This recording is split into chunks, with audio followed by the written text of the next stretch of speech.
ஒரு நபர் கவுன்சிலிங் வந்திருந்தார்.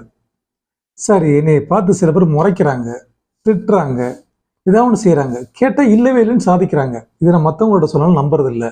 வீட்லேயே என்னை யாரும் சரியாக மதிக்கிறது இல்லை. என்னை மன அழுத்தம் அதிகமாகிட்டே இருக்குது. நான் என்ன பண்ணலாம் அப்படின்னு கேட்டார். அவர் சொல்கிறதெல்லாம் உண்மை அப்படின்னா இல்லவே இல்லை. பொய்யா அப்படின்னா அவருடைய பார்வையில் பொய்யும் இல்லை. குழப்பறணும். அது உண்மையும் இல்லை, பொய்யும் இல்லை. ஆனால் அவருக்கு அந்த விஷயம் உண்மையான விஷயம்தான். அவர் உண்மை இல்லாத ஒரு விஷயத்தை அவர் சொல்கிறதில்லை.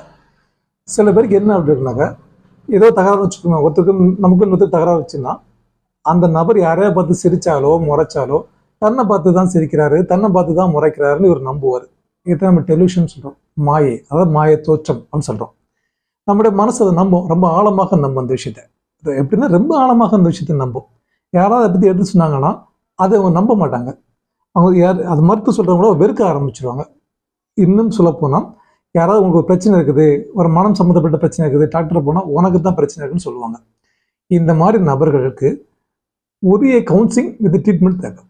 இவங்க என்ன பண்ணுவாங்க அப்படின்னாக்க, இவங்களுடைய மூளையில் உண்டாகக்கூடிய அந்த ரசாயன மாற்றங்கள்னால ஒருத்தர் பேசுறதையும் சிரிக்கிறதையும் தன்னை நோக்கி தான் பேசப்படுது, தன்னை நோக்கி தான் சிரிக்கப்படுதுன்னு சொல்லி சிரிச்சுட்டு அவங்களோட சண்டை போடுறதும் தன்னுடைய இயல்பான வாழ்க்கையை இழந்து நிம்மதி இழந்து மற்றவங்களுடைய நிம்மதி இழக்க செஞ்சிருவாங்க.